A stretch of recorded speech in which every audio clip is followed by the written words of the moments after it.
Hey, what's up everyone? I'm Sinister Truth from the Sinister Army, and today I got another Call of Duty game for you. Is again Capture the Flag, but this time it's on Afghan. I tried to get a tactical nuke. This was the same day that tactical nuke was recorded. I believe this was the game before that one I captured, so that's why it's the same game mode. We don't always play Capture the Flag, but it was that day we're kind of feeling kind of cappy, I guess you can call it. So we played a lot of Capture the Flag that day, but trust me, the next videos will probably be the Domination or Search and Destroy or something like that. So I'm trying to get a nuke. Obviously, I don't get to a nuke.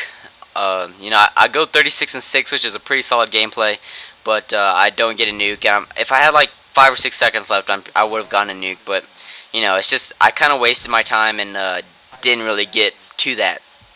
But I want to talk about the new video that Call of Duty, the official YouTube webpage, Call of Duty, released a couple days ago. It was the Call of Duty Spec-Ops survival mode, which seems pretty cool. I mean, a lot of people thought the survival mode was kind of cheap in Call of Duty Modern Warfare 2.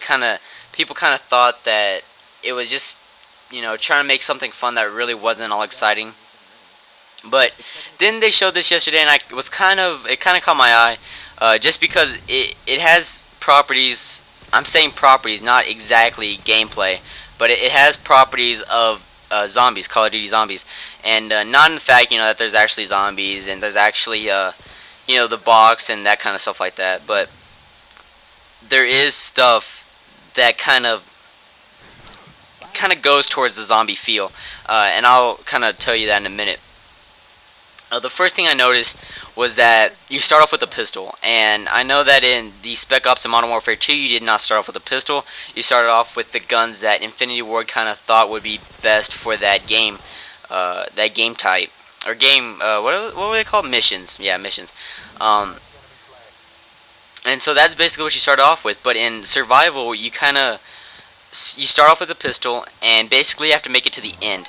And I really don't know if there actually is an end, or if it's just you keep going for as long as you possibly can.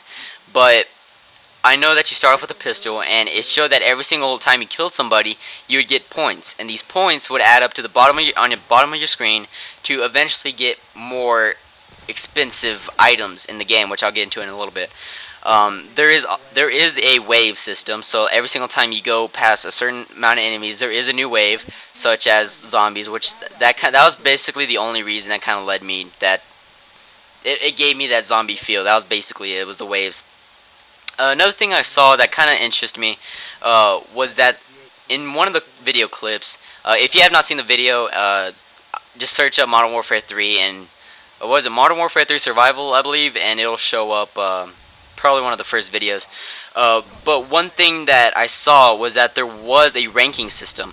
I saw that a guy killed somebody, I believe through a window, and got promoted, which was pretty cool. I don't know if like every single time you go into survival you have to actually start at rank 1, or can you, like, if you make it one game to rank 25, the next game and you make it to rank 50, and does it go all the way to 70? And if you get to 70, can you, prestige and unlock more weapons and unlock more things as you go? I mean, I don't know. This is kind of all speculation, but that would be pretty cool if you could actually do that. It'd make a better variety, better co-op gameplay. I know the only reason that I keep playing Call of Duty Black Ops is for zombies, that I can play with my friends and stuff like that. And just to have survival would be pretty cool, just to play with friends and get away from the whole multiplayer thing, because shooting people in multiplayer against real human beings is fun, but just messing around with bots and messing around with different weapons you've never tried before is also pretty fun too. And that's why I also play combat training. I know I might sound like a noob, but I do play combat training in Black Ops. Not a lot, but I used to quite a bit. It was always fun to test out new weapons and see what I was good at. So I think survival would be pretty good at that.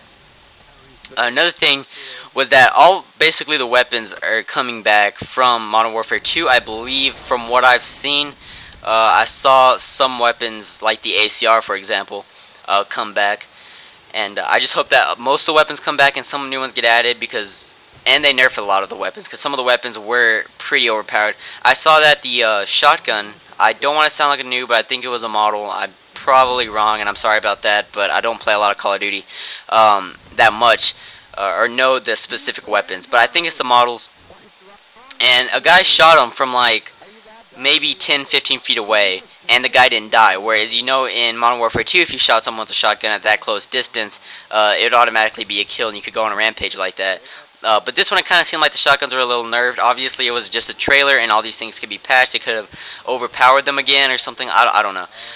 But it does seem like that it was not as effective as it was in Modern Warfare 2. Another thing is at the red dot sites. If you've ever played a game called Homefront, you know what I'm talking about, and if you've seen the trailer, you know what I'm talking about. But the red dot sites are not like the ones in Modern Warfare 2. And they're more of a little like pentagon, or no, not pentagon. What was it? Octagon kind of shape. Let me 2, 4, 6, 8. Yeah, an octagon kind of shape with the little red dot in the middle, which is kind of like what it was in Homefront, I believe. So I don't know if they're gonna put the old red dot sight back, or they're just gonna leave that one. Honestly, that one's just fine. It kind of makes the gun seem a little bit taller than what it actually is, but normally I use the iron sights for most weapons anyways, so it really doesn't matter. Another thing I noticed that kind of, you know, made me feel like this is still in the beta mode, but they might fix it, is that the guns did not seem to have as much detail as they were in Modern Warfare 2. It kind of seemed like a little smooth overlay of like the kind of texture. And, you know, I might be totally wrong. I'll have to go back and watch the video, and if I am totally wrong, then I'll leave it in a comment, or, I mean, not a comment, in the description or in an annotation. So, if I am totally wrong about that, I will do so. But it does not seem like the ACR, I believe that is what they showed, was not as in detail as the one I'm holding right now. Of course, I'm holding the one with digital, and I really haven't handled that, the normal, like, no camo at all. ACR, but it kind of feels like it didn't have as much detail as this one. Another thing is that the enemies do get progressively difficult. At first it just starts as simple enemies, and then eventually get to the all favorite Call of Duty enemy, the Juggernog, or Juggernog, whatever it is. And there is those guys are in there, and they're pretty hard to beat. And you see how Castle backed out. But they're pretty difficult to beat. What I saw, they actually had to flash them and stuff like that. There is riot shields. I saw a riot shield and a Juggernog pursuing a guy, trying to kill him. And you know, it's just fun when you see a Juggernog in a game like Call of Duty, because they're so difficult at times, playing on veteran or something like that. And it's fun watching people actually try to go against a Juggernog. Another thing, what was it? Oh, you can also, as you go on past levels, you could buy various weapons and items. Like I said, you could buy the ACR. You could buy the red dot sight for the ACR. I saw somebody buy a sentry gun with the points they earn from killing the bots. I saw somebody get a sentry gun. What else did I see them get? I think there's like kind of perks. I saw that someone called in a predator missile, which is pretty cool. I saw that someone threw down a smoke bomb, and an AC-130 just unloaded on that general area. And he looked up, and there was an AC-130 in the sky. Now I don't know if that's like two-player co-op, and he's just kind of like marking where to shoot, or if that's actually a bot-controlled AC-130. And if it is a bot-controlled AC-130, that'd be pretty cool to some extent. Because I know people like to go around with their AC-130s and start shooting people up. But that'd be pretty cool to actually use a bot-controlled system where you don't have to sit in a corner with your laptop and worried about getting killed. And if you do get killed, how much money do you lose, or do you lose all your weapons? And stuff like that. So it'd be pretty neat to see what Infinity Ward and Sledgehammer come up with. What else? I thought I saw a precision airstrike. I don't know if that was a precision airstrike or a Harrier, but I do believe I saw a precision airstrike. It marks where you could buy these items, I believe, with a red outline, which is pretty nice because you don't have to, like in Call of Duty Zombies, you have to memorize where all these points are and try to fight your way back to them. Whereas this, it's kind of like chalked out, and you could kind of see it from any angle you are. So I thought that was pretty cool. Another thing that I thought was amazing about the game, or about the game type, is that you could buy other bots to help you out. I saw that they bought a squad called Delta Squad, and the Delta Squad came down from a chopper and actually helped them fight them off. And there was also enemy dogs, and these enemy dogs actually carried explosives, which is pretty dang cool because you can't let these dogs get near you, and if your partner gets attacked by a dog and you shoot them off, it's going to explode and your partner's going to go down, and you have to fight to protect your partner. and pick them up. Anyways, guys, this video is coming to an end. I go 36-6. I hope you enjoyed my commentary over the Modern Warfare 3 survival Spec Ops. Leave in the comments telling me what you think about the new survival Spec Ops. Do you think it's a joke? Do you think it's actually going to be pretty cool for the Modern Warfare series? And are you excited for Modern Warfare 3? Anyways, guys, I'm wrapping up with my chopper gunner, and I almost get my nuke, which is kind of depressing when you're that close. It's also more depressing when you don't get it inside your kill streak.